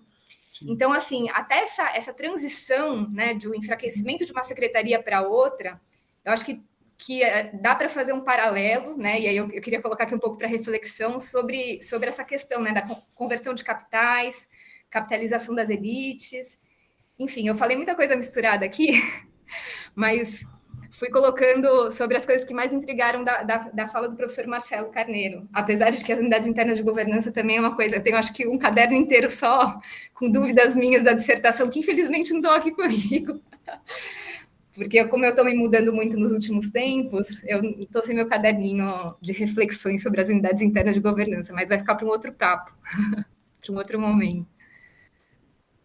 Legal, Roberta. Marcelo, você prefere responder agora? Malu também quer. Pode ser Malu. Fala, Malu. Quero ouvir. Legal. Bom dia, Marcelo. Prazer ter você com a gente aqui no NESEF. Uma honra te ouvir. Silvio, parabéns pelo evento, pela iniciativa. Sou super feliz aí dessa aproximação intermediada pelo Silvio. Mais que na hora da gente criar mais vínculos, né? Agora em projetos, pesquisas, publicações. Muito legal.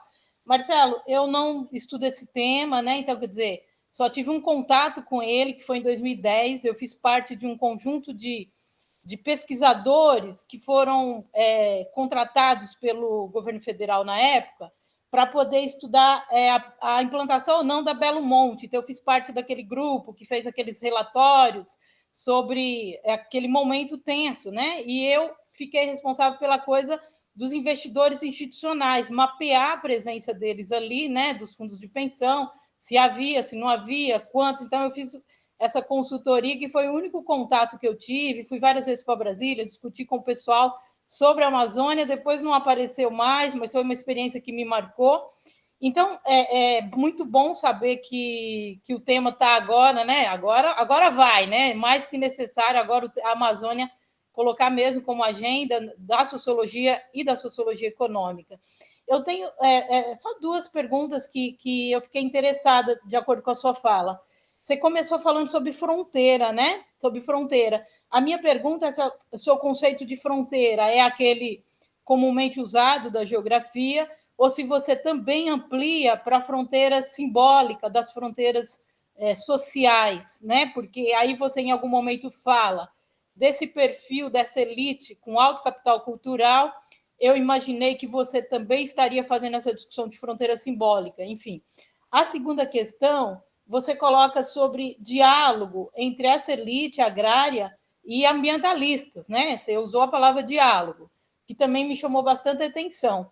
Então, eu queria, se possível, se você já tem algum dado, ou se você pretende coletar dados sobre as tensões, quer dizer, os pontos de não consenso nesses diálogos, né? Isso também acho que vai dar muito.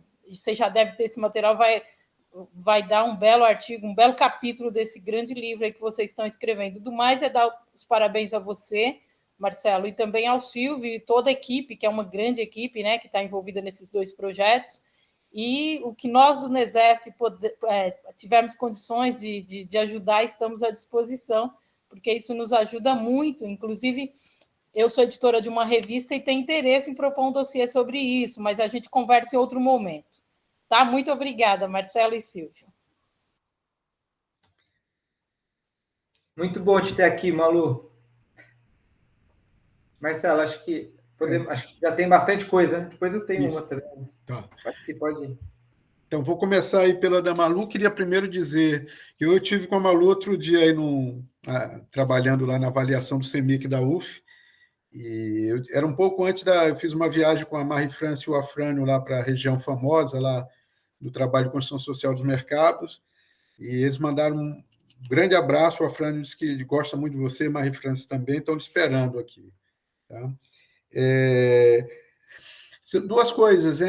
Primeiro, o conceito de fronteira tradicional, vamos dizer assim, usado pelos estudos aqui sobre a ocupação da Amazônia, é aquele do Otávio Velho, que chama Frente de Expansão e Estrutura Agrária, que foi dissertação de mestrado, e Capitalismo Autoritário e Campesinato, que é a tese de doutorado dele. Né? Então, a fronteira é diferente do conceito da geografia, porque ela diz respeito a processos de mobilidade social. Eu acho que valeria uma atualização com esse conceito de fronteira simbólica, Eu lembro que agora, recentemente, um orientando meu, a gente estava trabalhando com aquela autora que introduziu Bourdieu um pouco nos Estados Unidos, né, que trabalha com o conceito de fronteira simbólica. Ela fez um estudo sobre classe operária na França e nos Estados Unidos. Por que o critério distintivo nos Estados Unidos é de raça e na França é o critério de classe? O nome dela me falha a memória, mas eu acho que é muito pertinente, porque eu acho que tem um processo... Um pouco a tese é o seguinte, que a fronteira, como é espaço de recursos abertos, ela abre a possibilidade de mobilidade social ascendente muito grande. Mas ela também, como o Estado não está muito presente, os processos não estão cristalizados, os processos de hierarquização social, que o Estado, vamos dizer assim, tem o monopólio da violência simbólica legítima, a presença do Estado é muito tênue, há uma disputa, por isso que eu gosto muito dessa ideia do Boltanski, que é dizer o seguinte, é um regime de disputa sem equivalência, né? Porque se nem o Estado tem o monopólio da violência legítima, como é que você vai garantir disputas, né? Vamos dizer assim, daquilo que o Boltanski chama do regime de disputa e justiça, né? É impossível, né? Então, essa é uma primeira questão que eu acho que tem que ser resolvida, e que na época do governo Lula, principalmente do segundo governo Lula e do primeiro governo Dilma, quando a Marina faz o plano da BR-163, era um pouco uma ideia de que sim, você abre a fronteira física, mas você entra com um conjunto de instituições. Aí vinha IBAMA, ICMBio, Serviço Florestal, Polícia Federal, etc., de uma tal forma que, do ponto de vista social, você consiga estabilizar as relações, de tal forma a normatizar disputas, né? Mas eu acho que essa é mais uma reflexão importante, né? Tem que trazer a sociologia para fazer esse diálogo aí com esse conceito de fronteira, porque eu estou muito dialogando, vamos dizer assim, os meus autores de referência, isso também era uma coisa importante, né? Uma coisa que sempre me deixou muito incomodado.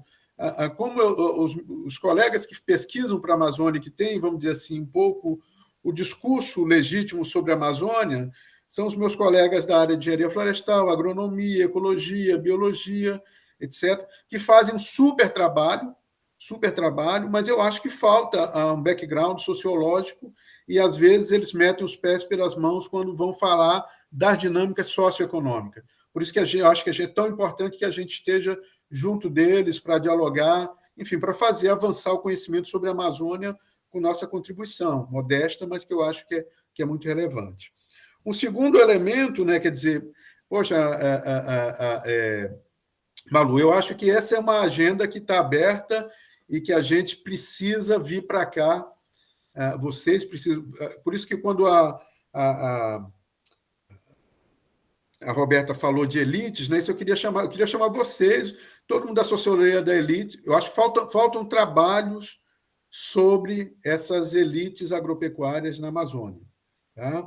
Vamos dizer assim, eu tenho alguns elementos, porque, obviamente, nesses projetos eu entrevistei muitos pecuaristas, entrevistei os pecuaristas que estavam envolvidos no projeto do Município Verde, e entrevistei muitos pecuaristas que estavam arrendando suas terras para soja e para Suzano, que eu queria compreender esse processo todo, e, obviamente, quando você vai fazer a entrevista, primeiro elemento que você pergunta, o pai, onde é que estudou, pai e mãe, eles estudaram, não, etc. Mas eu não tenho... Precisa alguém,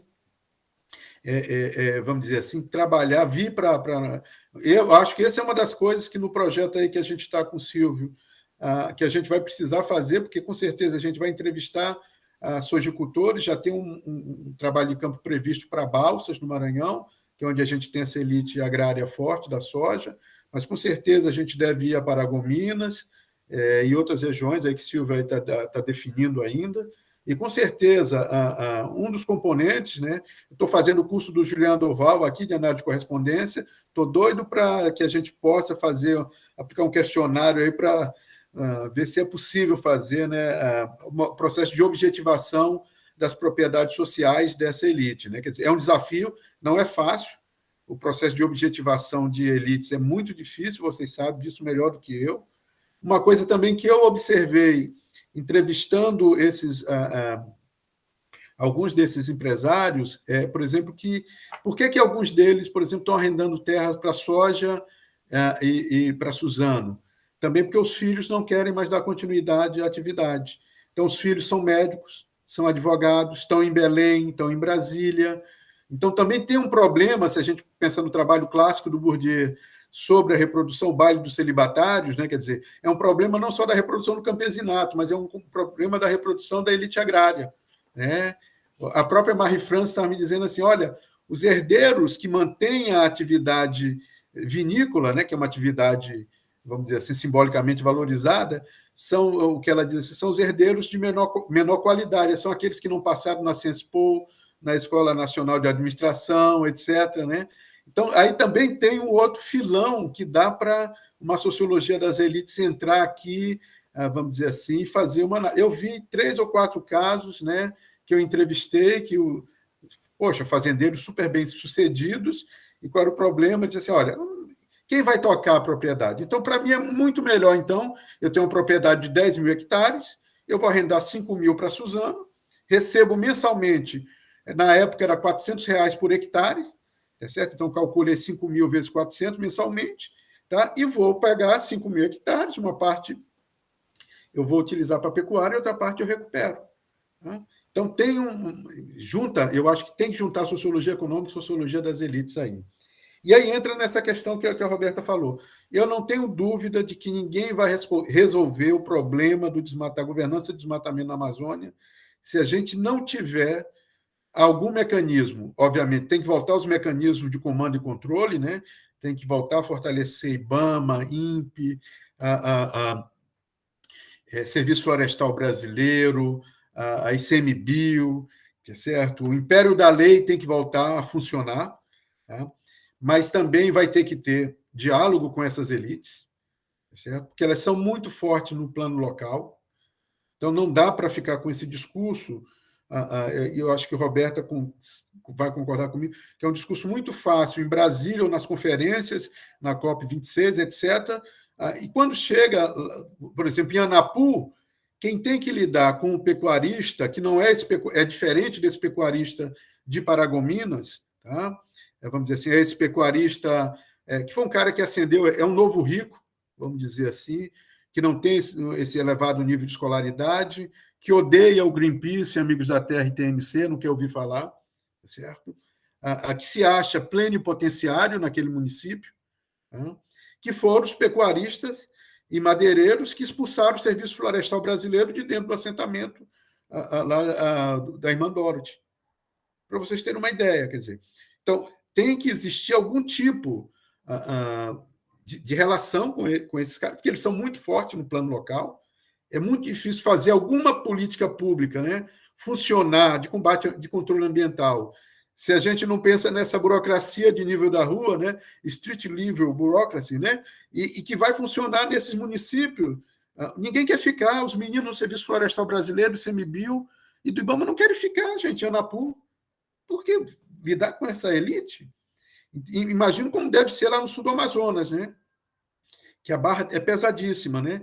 Então, tem que ter algum nível de diálogo. Eu lembro que, na época da certificação florestal, o pessoal do PANDA, né, do WWF, eles faziam uma coisa interessante. Eles pegavam empresários do setor florestal, esses empresários que não tinham nenhum capital, vamos dizer assim, escolar, ou capital escolar muito baixo, que não tinham... Então, eles tinham um processo de certificação que chamava step by step. Eram 4 ou 5 níveis. Estabelecia um diálogo com esses caras, chegavam com uma assistência praticamente gratuita. Então, primeiro nível, vamos regularizar, ajudar vocês a regularizar. Segundo nível, vamos melhorar a exploração florestal, entrar com elementos que eles não tinham, né, de planejamento. Terceiro, vamos, então, um primeiro patamar de certificação para vocês venderem, até chegar no 5º nível, que é quando eles estavam prontos por uma certificação, enfim. Então, eu acho que vai ser preciso alguma coisa nesse patamar, que, de uma certa forma, gente, foi também o trabalho que o Amazon fez desde o final dos anos 80 em Paragominas. O Amazon foi para lá desenvolver tecnologias adaptadas para esse processo de modernização aí da exploração agropecuária. Então, eu acho esse um aspecto importante, né? Então, a gente precisa, então, de Estado, mas precisa também de um diálogo com esses atores da sociedade civil, que são muito fortes, essas elites agrárias. Essa elite agrária de Paragominas, ela é, vamos dizer, muito, por isso que eles não ganham. Esse pessoal de Paragominas tentou lançar uma chapa na Federação da Agricultura do Estado do Pará. Foram fragorosamente derrotados. Por quê? Porque politicamente eles não representam esse conjunto de pecuaristas do Estado do Pará. Então, quer dizer, tem que dialogar. E um terceiro elemento que tem a ver com essa coisa de mercado, né? Quer dizer, o que eu acho de positivo nessas questões agora da COP26 é essa discussão de você ter instrumentos de mercado que possibilitem processos de conversão. Eu acho que aí, claramente, vai ter que ter um bônus econômico, vamos dizer assim, que funcione nesse processo de conversão. Porque, como eu disse para vocês, se a gente usa o conceito do Elias de configuração, essa configuração social que permitiu Paragominas sair desse passado aí absolutamente negativo em termos de violência, desmatamento, etc., para estar na vanguarda dessa ideia do município verde, está muito ligado a esse processo de conversão que foi possibilitado pela chegada da Suzano e da soja, né? Que permitiu, vamos dizer assim, que eles reduzissem a atividade pecuária ao mesmo tempo que estão recebendo recursos, aquilo que o Marx chama renda da terra, né? Eles estão alugando a terra, né? E esse processo de aluguel da terra permite a reconversão. Então, eu acho que esses instrumentos de mercado eles têm um papel a cumprir nesses processos também, né? Então, eu acho que vai ser de um mix disso, né? Quer dizer, Estado forte, recuperar o monopólio da violência legítima, tá? Que foi agora com Bolsonaro completamente destruído, tá certo? Diálogo com esse pessoal e também algum tipo de instrumento de mercado, né? E aí, para isso, obviamente, que a gente vai precisar de um conhecimento muito fino dessas realidades, né? Sul do Amazonas, BR-163, isso dá completamente diferente para Acre. Por exemplo, eu fui várias vezes no Acre para fazer trabalho de certificação. O Acre era a vanguarda para a gente, né? Iniciativas institucionais, programas fantásticos, né? Ver o que o Acre se transformou do ponto de vista político, né? Com a derrota aí do governo da Floresta, eu não consigo explicar. Tá? Aí também eu gostaria botar aí os orientandos, Malu, Silvio, Carolina, botar o pessoal do NESEF para ir para o Acre, para explicar como que uma experiência tão exitosa, tão forte, né, do governo da Floresta, vindo das lutas ambientalistas, como é que chegou nesse nível que hoje é absolutamente irreconhecível. E, por último, a questão do Paulo, quer dizer, tem um conjunto de ações, né, ambientais que foram sendo desenvolvidas ao longo desse período, né, que foram muito importantes. Então, no plano dos assentamentos, né, então, sistemas agroflorestais, né, então, foi todo um programa, e o Programa Piloto de Proteção das Florestas Tropicais, PPG-7, quando ele chega, uma parte importante foi para apoiar manejo florestal comunitário e apoiar também sistemas de produção agroflorestais, que você pode enriquecer a floresta, você pode combinar cultura de ciclo curto com cultura de ciclo longo, componente florestal, etc. Então, isso, por exemplo, no caso das experiências aí mais dos assentamentos, né? São Jorge foi um que se valeria muito desses projetos. Do ponto de vista de Paragominas, aí do pensar desses proprietários, desses pecuaristas, né, quer dizer, como eu estava dizendo, né, quer dizer, o Amazon, a Embrapa, eles estão aí desde o início dos anos 90 trabalhando com essa agenda que é chamada das boas práticas agropecuárias, né?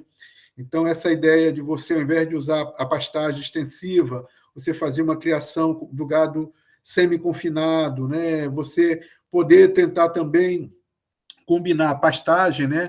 A Embrapa trabalha com essa ideia, né? Sistemas agro-silvo-pastoris. Então, você combina a pastagem com silvicultura, com atividade agropecuária, com atividade agrícola, tudo, né? Então, é todo um pacote tecnológico que vai sendo paulatinamente colocado à disposição. O que acontece? Quando você tem o governo Dilma, o segundo governo Lula, o primeiro Dilma, que entra o PPC-DAN, aí você tem, vamos dizer assim, aí o meta-estado, né? O campo maior, aí, campo da ação estatal, quer dizer, que vai com a repressão, dizer assim, olha, nós não podemos mais permitir a taxa de desmatamento, segura o crédito para esses municípios que estão muito acima da taxa de desmatamento, tá certo? E chega também, tinha um componente do PPCDAN que era da transição também ecológica, né? E aí você tem, então, um ambiente favorável, por isso que eu digo assim, nós somos sociólogos, a boa sociologia, eu acho que ela é toda neo-institucionalista. Ela é relacional e neo-institucionalista. Junta Bourdieu, campo da ação estratégica, instituições são importantes, né? Então, você teve um contexto, né? Há instituições aí, tanto pensando do ponto de vista cognitivo, como também do ponto de vista aí, da ação mesmo dessas instituições do campo aí do meio ambiente, né? Que vão trabalhar e que vão fortalecer essa dinâmica aí, vamos dizer assim, que levou à redução da taxa de desmatamento, né? Então, acho que essa é um pouco a ideia.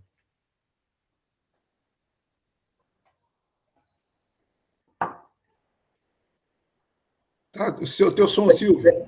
Legal, Marcelo. Bom, adorei a apresentação. Eu acho que tem uma agenda assim muito rica aí. Até te mandei mensagem empolgado aqui no WhatsApp. Tem as conversas paralelas, né? Não só no chat, mas no WhatsApp. Até mandei mensagem, falei, precisamos trazer o Pedro Friso também para apresentar, né, o trabalho dele, porque eu acho que essa referencial teórico ajuda bastante. A Roberta também, a gente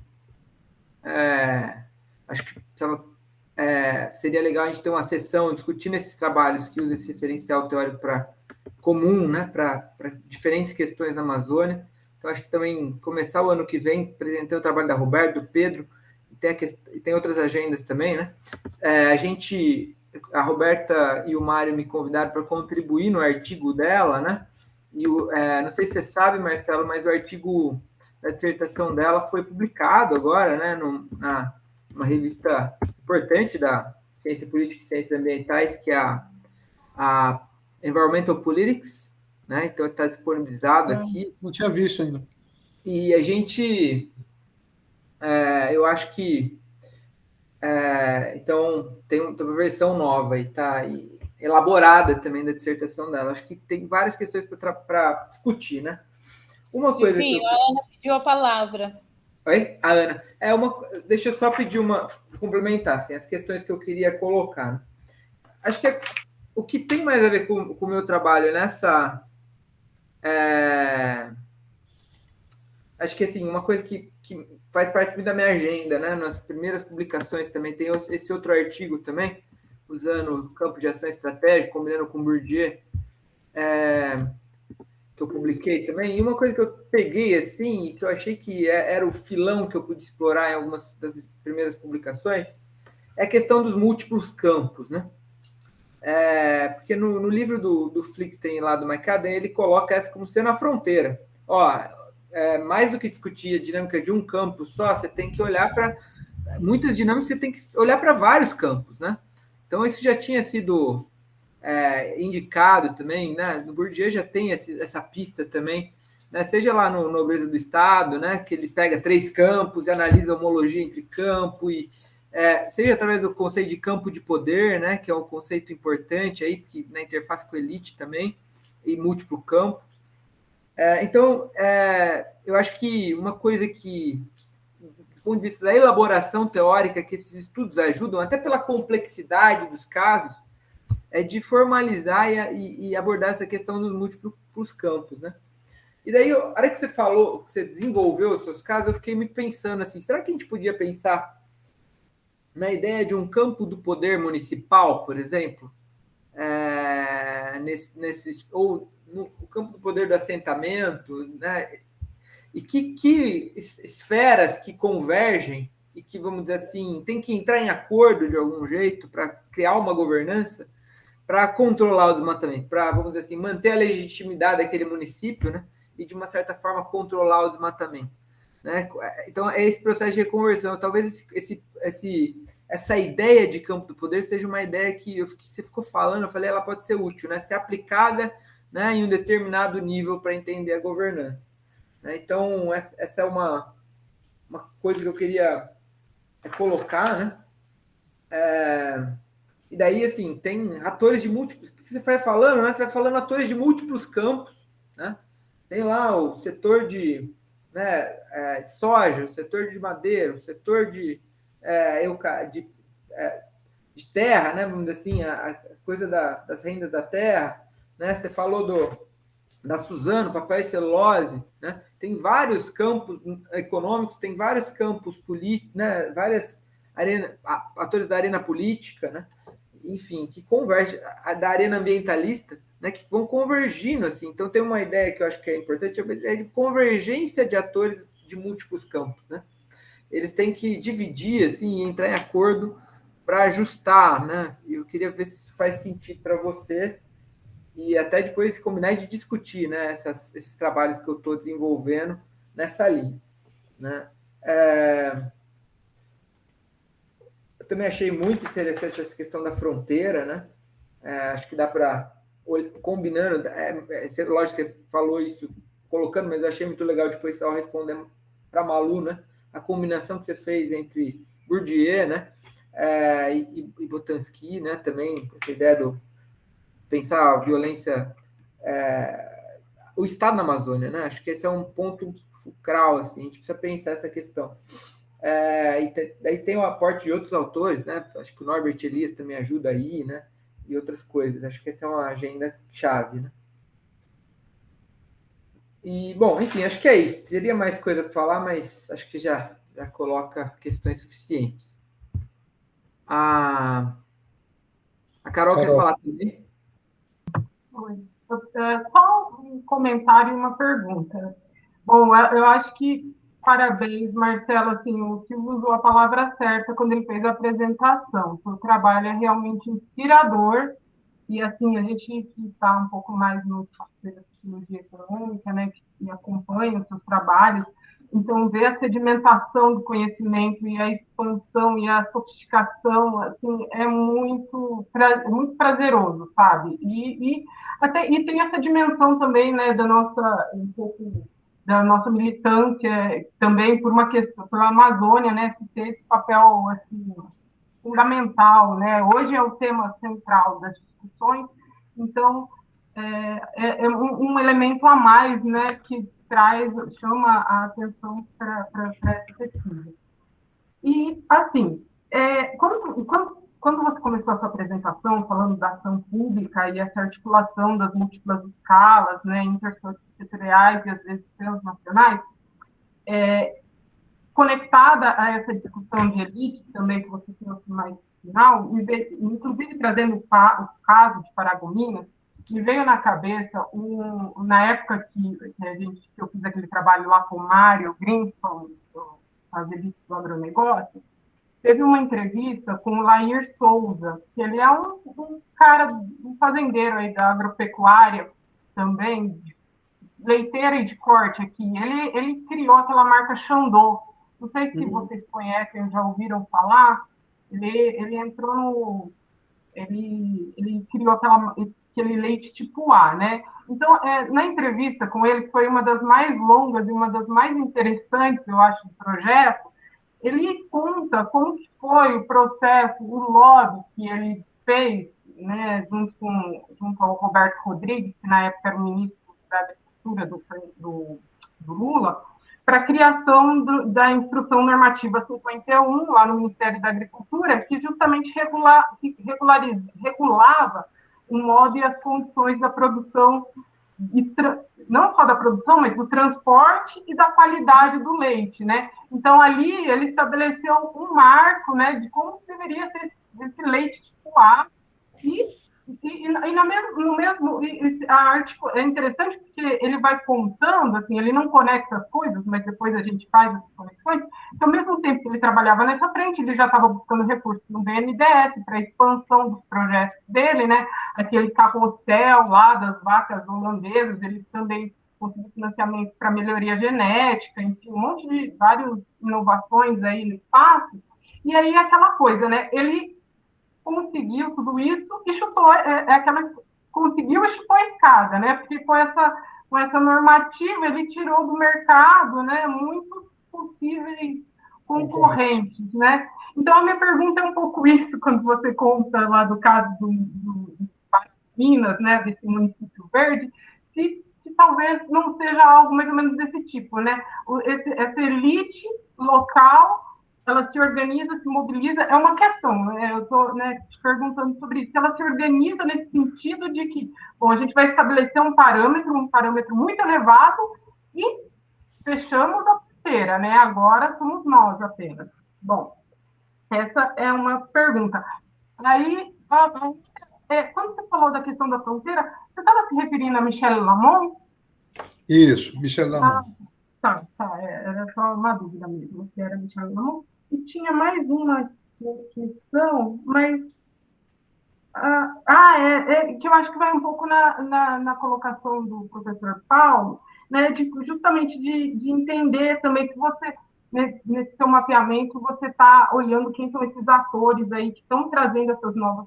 que também conversa com a questão, com a colocação da Roberta, desses atores que trazem essas inovações tecnológicas aí para o espaço, né? Quem é essa vanguarda aí que está se colocando por lá? E aí eu acho que você respondeu um pouco já, né? São os atores locais, como eles estão se conectando com esses grupos transnacionais aí, e que, de certo modo, é também uma questão que encaminha aí com o projeto junto com o Silvio, né? Bom, é isso. Obrigada, Marcelo. Foi ótimo. Eu espero que você retorne mais vezes no próximo ano, não só, né, em outros espaços que a gente possa se organizar para discutir. Tá? Obrigada. Posso? Falo, Silvio. Opa, manda ver. Então, Carol, queria até te perguntar se essa entrevista, se vocês colocarem algum artigo, está disponível, porque o meu projeto atual, o meu projeto pós-doutorado é a questão do leite, né? Porque aqui na França o leite cru é um instrumento importante de valorização de vários tipos de queijo, né? Enquanto que o queijo no Brasil, enquanto que o leite cru, principalmente na Amazônia, para os produtores de queijo a partir de leite cru são perseguidos, né, pela vigilância sanitária e tudo. E tem muito a ver com a Instrução Normativa 51, que você citou, né, porque ela tem esse efeito, né, quer dizer, é evidente que ela tem um efeito, tem um discurso aí do cuidado com a saúde, mas ela tem o efeito de tirar do mercado vários concorrentes, né? Então, se você tiver esse material, aí depois eu gostaria de ver, porque, enfim, eu não conheci os bastidores dessa instrução normativa, mas é um pouco que eu estou tentando entender aqui.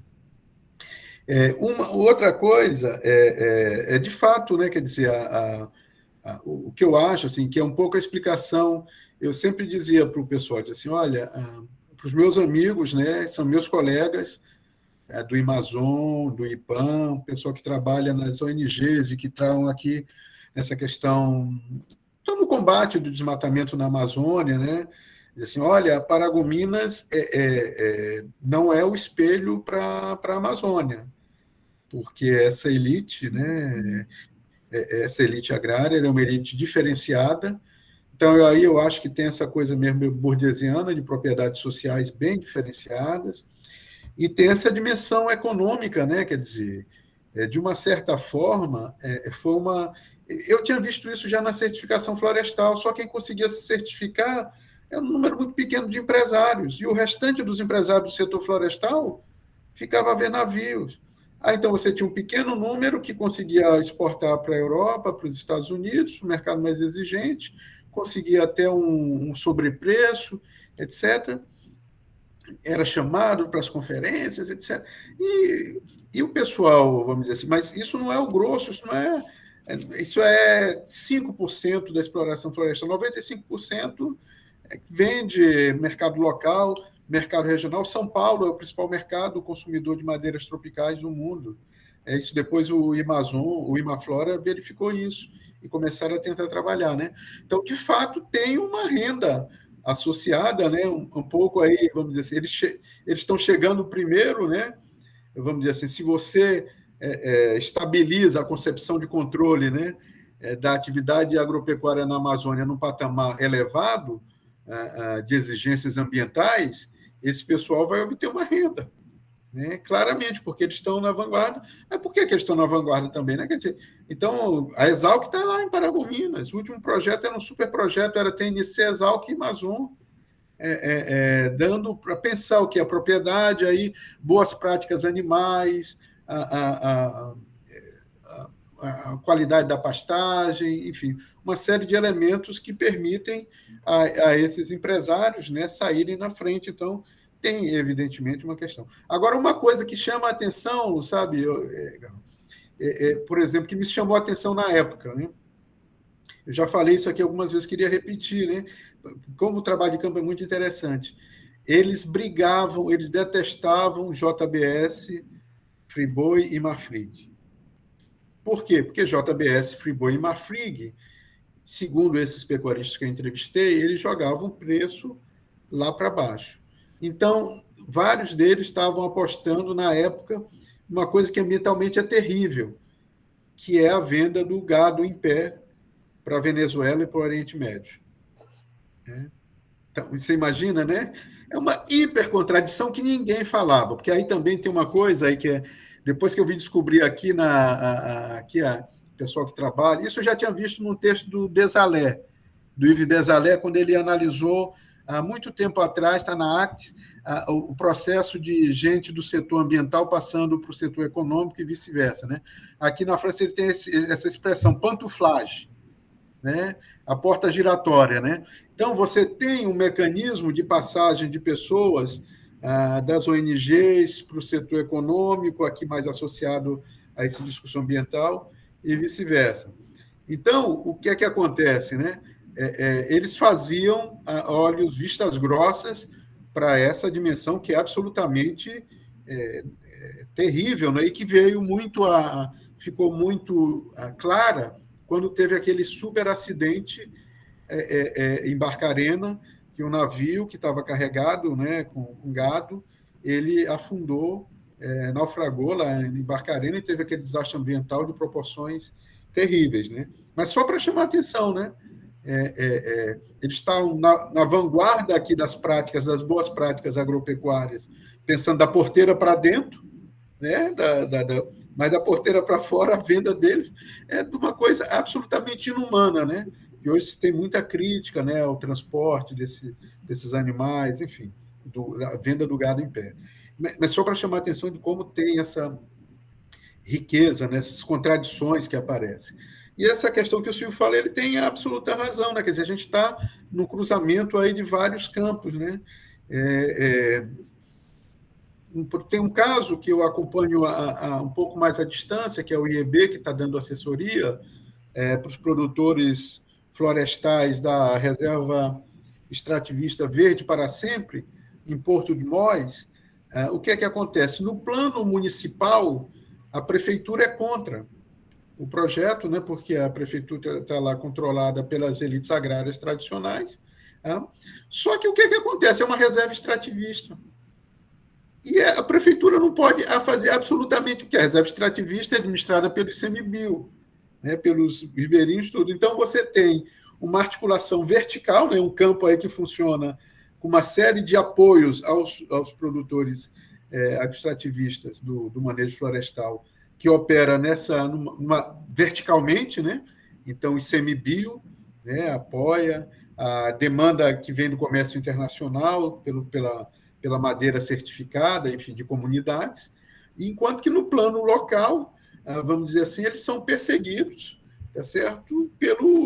Pelas elites políticas tradicionais lá de Porto de Mós, que acham isso, inclusive se reproduzem em outros locais da Amazônia, onde você tem essa elite, e vamos esquecer, uma elite rica, né, que veio da época do boom da borracha, né, que controla o comércio da castanha, né, e que, de repente, e esses produtores agroextrativistas eram subalternos, passam, vamos dizer assim, a ter uma posição econômica fortalecida por conta desse campo, vamos dizer assim, que se articula aí, vamos dizer assim, um campo que são essas instituições do governo federal, né?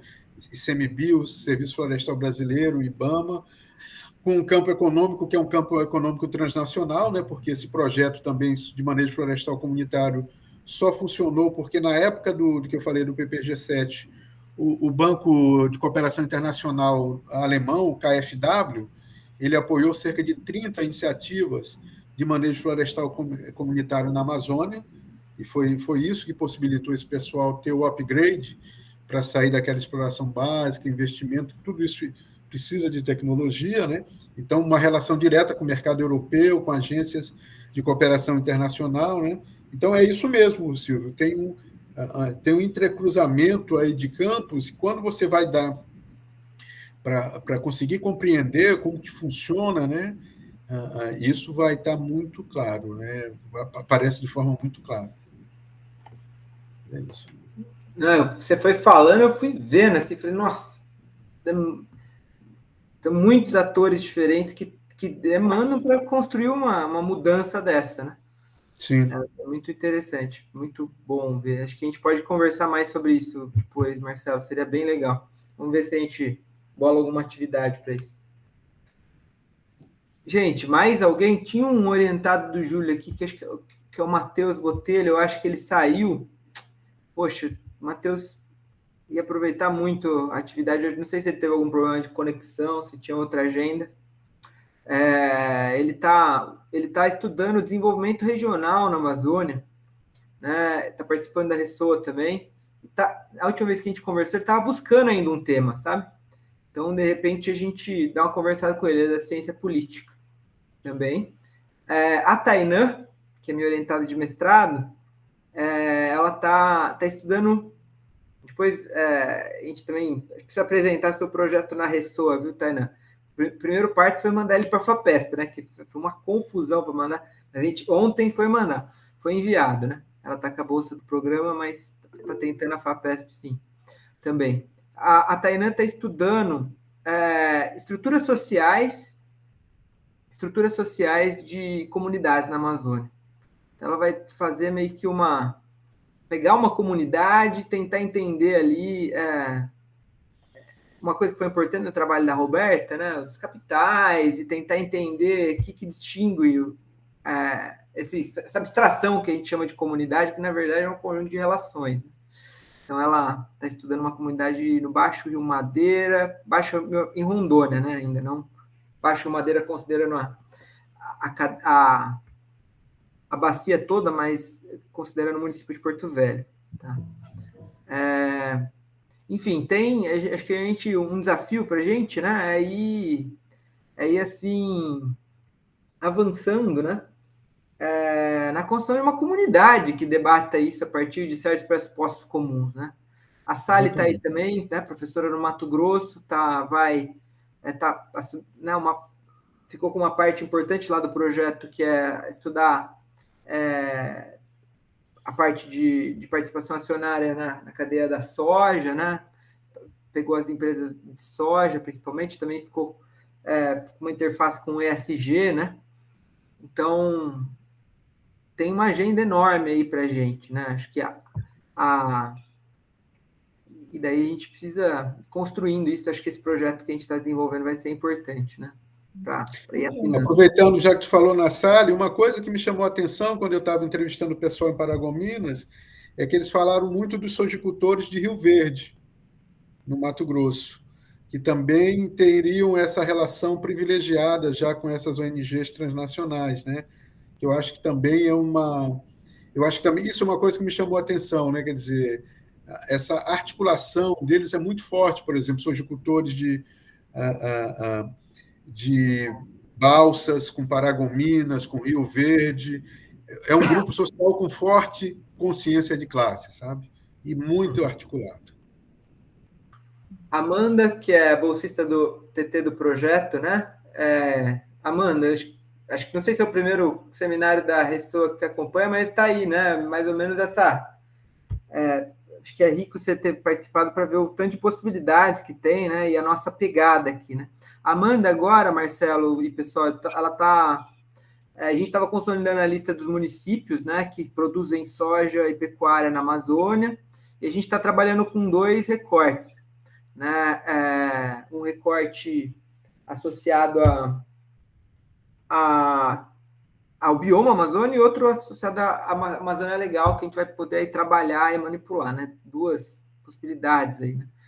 E ela agora está começando a levantar, Marcelo, acho que a gente nem te falei disso. O próximo passo dela agora vai ser consolidar essa lista. Ela está começando aí a fazer um levantamento de dados socioeconômicos dos municípios, para, né, tanto para variáveis de controle, né, do IBGE Cidades, nos modelos mais quantitativos, né, quanto também para ter um panorama das questões socioeconômicas nesses municípios. Tá? Enfim, a coisa vai avançando, né? Ô, Silvio, só passar um recado do Pedroso aqui para o Marcelo. Ele pediu para eu dizer para você que ele está no ritmo operário, dando aula de sexta-feira, manhã, tarde e noite. Mas que ele deixa um abraço e que não faltará oportunidade para vocês se encontrarem aí nessa discussão. O Pedrosão. Com certeza. Então, e além do Pedroso, eu até conversei com a Malu no WhatsApp aqui, né? Que o Márcio seria assim, uma pessoa interessante para entrar nessas discussões, que o Márcio está super engajado nos projetos de extensão. Ai, gente, minha cachorra está aqui do lado. Sim. Mas ele está super engajado, inclusive ele falou que foi fazer um curso e te encontrou, Marcelo? Sim. Então, ele está super engajado nos projetos de extensão relacionados à essa, né? E aos assentamentos. Então, acho que valeria, né, uma oportunidade, talvez, de reunir todo mundo para uma conversa mais informal, né, sobre as experiências. O Márcio está num estado também muito forte, né, no agronegócio. Né? É no Mato Grosso do Sul. Mato Grosso do Sul, Grande Dourados. Grande Dourado. Enfim, vamos, né, articulando essa rede aí, né? Acho que fico bem entusiasmado, gente. A gente passou um pouco da hora, assim, né? Estamos meio-dia e 12 já. Alguém tem mais alguma coisa? Marcelo, você quer fazer mais alguma observação? Não, só dizer da minha felicidade, né, de ter conversado com vocês sobre esse tema. Acho que realmente é muito legal a gente trazer o Pedro para apresentar o trabalho dele. Acho que vale muito a pena. O Pedro está trabalhando, depois foi trabalhar na Conexus, que é também uma agência que está com uma agenda muito grande. Eu não sei se ele ainda está, mas ele tinha de lá. Muito. Eles ocuparam uma posição muito rápida, assim. Sim. Nessa coisa da bioeconomia, Isso. Extrativismo. Legal. Produto não madeireiro, né? Mas ótimo, gente. Então, assim, acho que esse é o último seminário do Ressoa, pelo menos, né? Do ano. Talvez tenha alguma atividade do Unesef, né? E ano que vem a gente retoma, né? O ideal agora seria todos nos reunirmos em um bar, né? Assim, celebrar o final de ano, mas talvez, não sei se a gente consegue, talvez no Unesef a gente até consiga, né? E espero em breve que a gente se reúna no Maranhão e também nos congressos, né? A gente se encontra. Com certeza. Obrigada a todos. Vamos combinar de toda a trupe para os congressos aí alguma hora. Quando liberar geral, a gente vai. O ano que vem, acho que promete. 2023, então, já está combinado, né? 2023, lá... Já está certo. Lá em São Luís. São Luís? Ai, combinado. Legal, gente. Então é isso, gente. Acho que podemos encerrar, então. Parabéns, Marcelo. Obrigado, pessoal. Obrigado, foi felizão aí. Com chave de ouro aqui. Depois vou agora para Montmartre, que ninguém é de ferro. Vai descansar e tomar um belo vinho, comer um belo queijo. Vou para Montmartre, Malu. Montmartre? Aí sim, hein? Daí fiquei com inveja. Aí sim. Venha, estou até em junho aqui, dá um pulo aí. Não, pode deixar. Não, Montmartre é um sonho, gente. Amo. Bem legal. Um abraço, Paulo. Boa tarde para você, tudo de bom para vocês todos. Um abração, Silvio. Um abraço, Carol. Tchau. Marcelo Tchau, tomou Roberto. mate, eu vou em Ibaté Até mais, daqui a pouquinho. pessoal. Obrigada. Eu vou para Ibaté daqui a pouquinho. Cidadezinha aqui entre Salgado e Araraquara. Araraquara e Ibaté. Então, um beijo para todos. Obrigada aí e prazer em conhecer o Paulo, o pessoal aí que eu não conhecia. Até mais. Valeu, Malu. Sempre Tchau. bom estar contigo. Beijo. Legal, gente. Tchau, tchau. Tchau, Paulo. Até a próxima.